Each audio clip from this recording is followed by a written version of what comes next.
Hola amigos, ¿qué tal? Still here from Spain Speaks with a weekly review video with Johnny. We'll have a chat about some of the things that have caught his attention here in Spain this week. So let's go to the video. All right, Johnny, how are you today? Yeah, good, Stu. First day back at the office today in quite a while, so that was really nice. First day back at the office, what, since last year? Since last year, yeah. And how was that? It was good, see people that you haven't seen in a while. It was really nice. The commute was a bit long. I'd forgotten how long that was. It's hot, as we both know, so the time spent walking got very warm whilst walking around.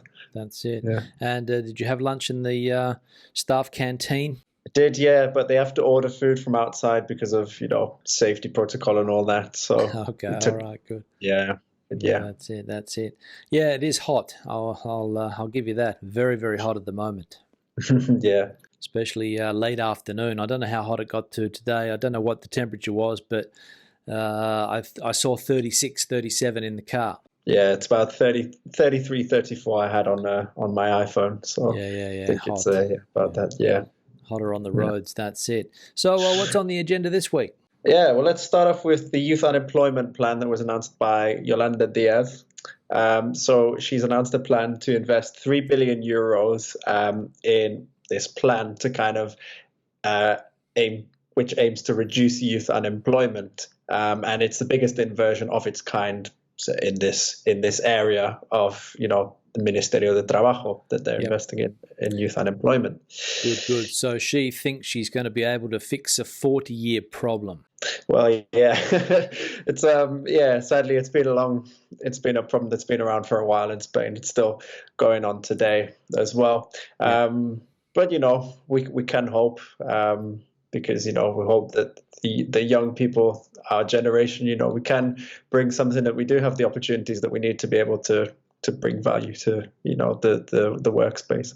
I don't think there's any doubt that young people bring value to the workspace. It's just a question of getting that harmony between companies and getting them to employ young people and having the conditions there for it. I mean, there's a lot of exploitation in the workplace, and I think we're going to talk about that in a minute as well, because they're also going to try and change something along those lines. But youth unemployment, as we have said, I think even in these videos here, Johnny, it's extremely high, and the social consequences of that, and now with the pandemic, I mean, fair enough, politicians have to say something, but nobody's been able to do anything about it before, I don't think, various governments over the years. So I am a little bit skeptical when you hear these types of things, throwing a lot of money at a plan that hasn't been successful before. Yeah, I think some autonomous communities probably suffer more than others. Maybe communities like Madrid and Barcelona are less hit, but it's difficult for young people as well to get quality jobs in the field that they're studying. Yeah. Even in like TV and series on Netflix, you hear the odd young person who's like, yeah, I studied this, or the character's like, yeah, I studied this, but I'm working in this because there's no work. Yeah, but I think that's fairly common in other countries as well, that you don't necessarily have to go into the profession that you study. Yeah, but then again, when you're talking about a prison guard who has a master's in business, then I think it's something a bit different, right? Oh, okay, yeah. So you're talking about going into jobs that are not to the level that they expected when they went to university. Yeah, that's my... Yeah. Well, I don't know, Johnny, the more I spend here, the more I think that things happen for a reason. So I think youth unemployment is high, and there's a reason for it. I don't know what it is. Maybe it's in the interest of the business elite in this country to have it that way. Maybe it gives them access to a more hungrier talent pool, maybe. Maybe it is something that they're able to, how can I say this? They can, sort of get the best people for the jobs by, because people are desperate to work in these companies, so they might take advantage of that. So again, I think things happen for a reason, and there's a group of people that want them to continue that way. Yeah, it could be. I'll not comment on that, but it could well be the case. Yeah. I mean, we saw a case today where this same Labor minister a couple of years ago, they increased the minimum salary, and all I'm reading in the paper today is that it didn't create jobs. So there's a push from a certain sector of society to bring down these policies. Yeah, on that, actually, I read the opposite happened, that unemployment increased as a result of the Unemployment minimum wage being increased. unemployment increased. Yeah, I read that. They actually lost jobs as a result of increasing that minimum salary. Yeah. So, I mean, I don't know. There's, like I said, there's interests that seem to want to work against these initiatives. Yeah, it could be. It could be. I don't know. I mean, I was looking into it a little bit before, and they said that Spanish companies are one of the reasons for this. The irregular job market, or the unequal job market. A lot of people have very good contracts. A lot of people have very bad contracts. The university studies that people get, a lot of Spanish youth are disenchanted with the system. They feel disenfranchised from the system, and it creates a sort of a bubble. Yeah, I understand what you're saying. Yeah, So I don't think it's sorry. No, I was just going to say, I think my experience of looking around, seeing friends, and who work in the UK, who study in the UK, yeah, their opportunities are a lot better than the likes of people living here in general.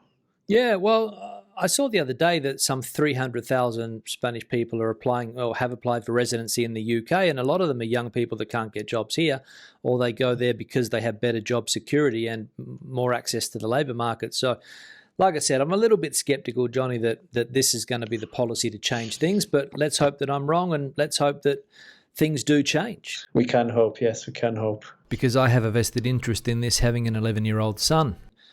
I want him to be able to get a job one day, you know? Of course, yeah.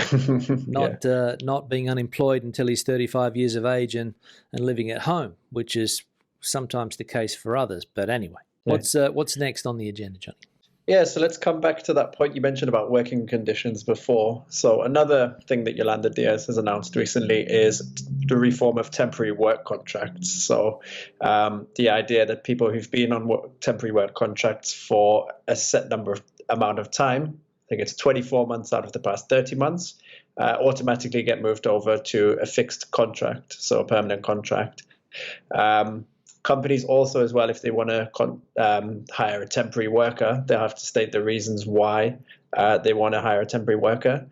And the idea behind all of this is because she wants to ensure job security, better working conditions in the labor market, and it's sometimes the case that temporary work contracts are abused in certain cases, yeah.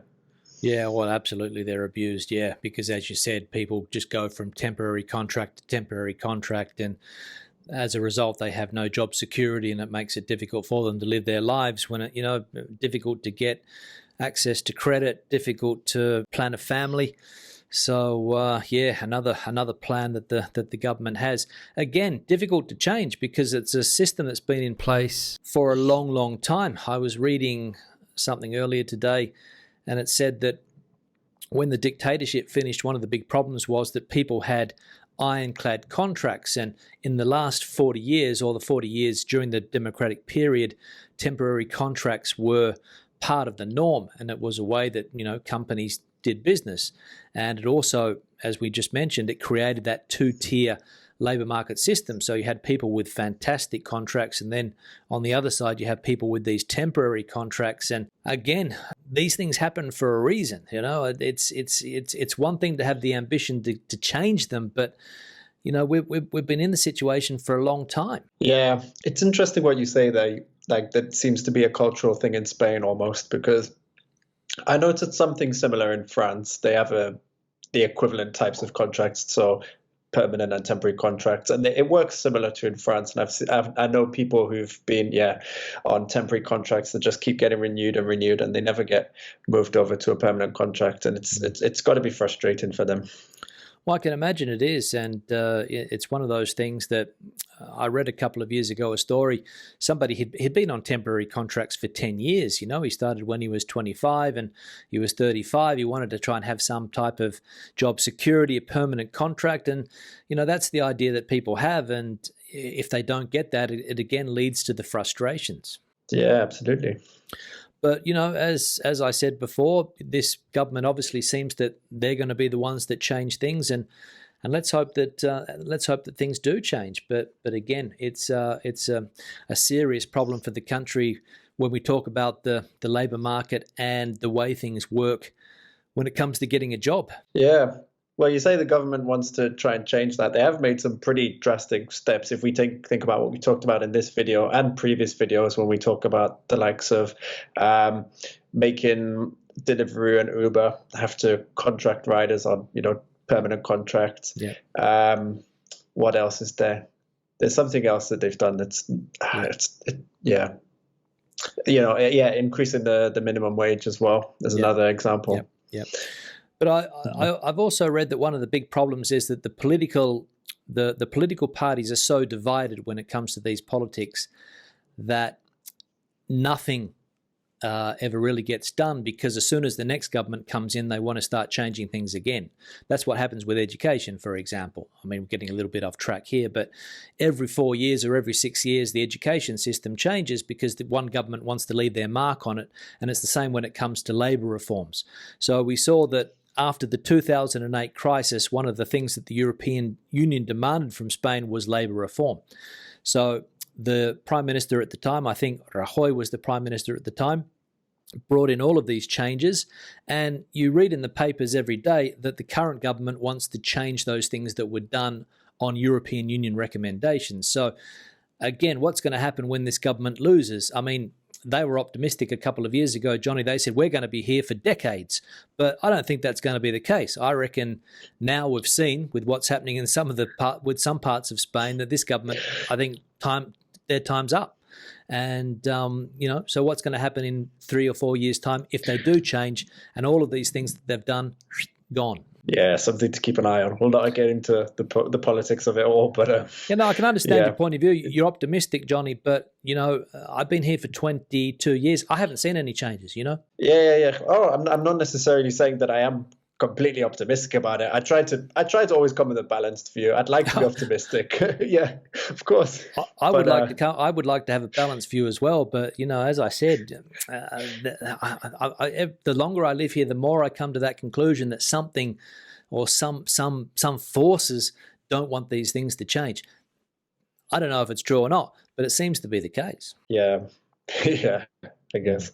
But anyway, we won't go on for this for too much longer. Now, what's the last thing? The king's optimistic.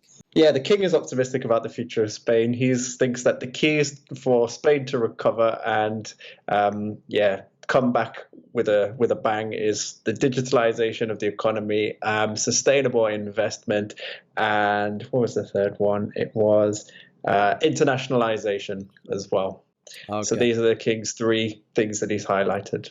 Yeah, does this have anything to do with Pedro Sanchez's 2050 plan? Is it along the same lines as that? I believe so. In the article that I read about the King's speech, there may have been references to it. However, what I've noticed is there's a lot of articles coming out talking about different elements of these 3 points that he's mentioned. So the likes of the Comunidad de Madrid has talked about the digital revolution being inevitable, and they're looking at what they can do to try and drive that and make it digitalization more accessible in the community. You have the president of HP Spain who said it's important that medium-sized companies start to digitalize, because if they don't, they simply won't be able to get by anymore. Yeah. And then on the sustainability side of things, there's arguments about, what is sustainable investment, because no one can really come up with one definition of what is sustainable investment. Yeah. So when they talk about digitalization and small companies need to digitalize, what do they mean exactly by that? That they have to invest in software? Because the government's also throwing money at this. So they have to invest in software. Do they have to go to online contract systems? Do they have to avoid using? I mean, what do they mean exactly by this? Everything I've read seems quite general, but I would imagine along those lines is what they're thinking. Basically, everything that we've seen come as a result of the past year and a half or so.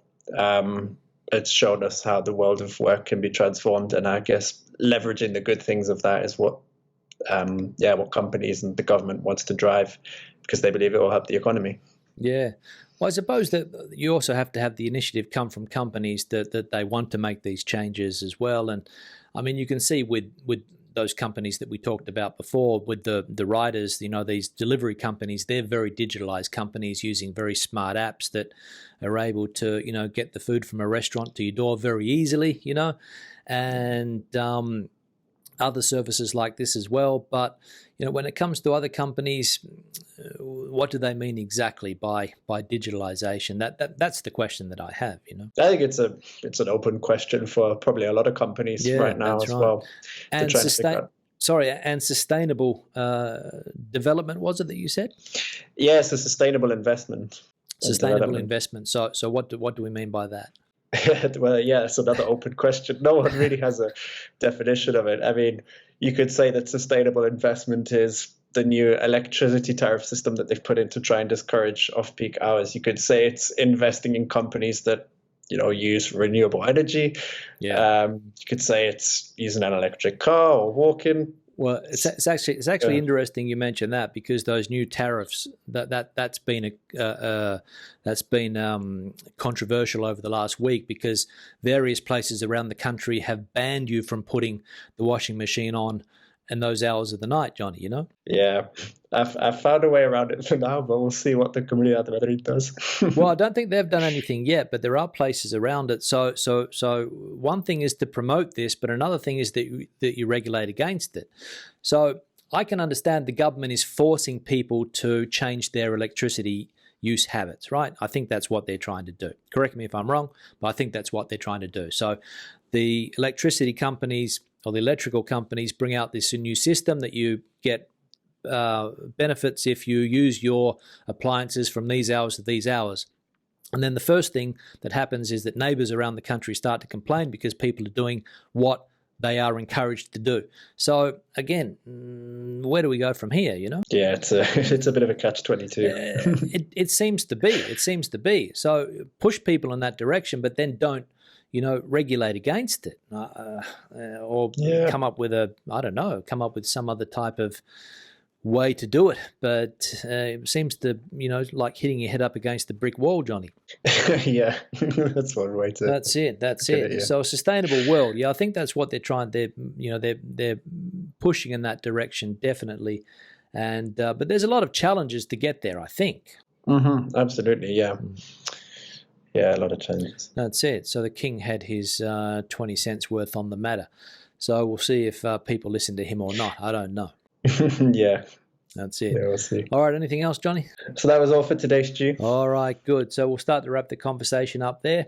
Yeah, so, when we talk about these things, I get a little bit worked up, Johnny, you probably noticed, but just because, as I said, the longer I'm here, the less change I see, and that's where the skepticism comes from. But optimistically speaking, hopefully things can change. But, as I said, I would love to see my son get a job and become independent when he's 21 years of age, but I haven't seen it happen to too many people. You got to have some optimism, though. Otherwise, life could be quite, well, it's not, not enjoyable. My optimism lies in the fact that I could send him to another country where probably he would have more opportunity to do that. So that's one of the benefits. But apart from that, I'm a little bit skeptical, as I say. But anyway, we'll wrap it up there, John. I don't want to get too worked. I don't want to get too worked up.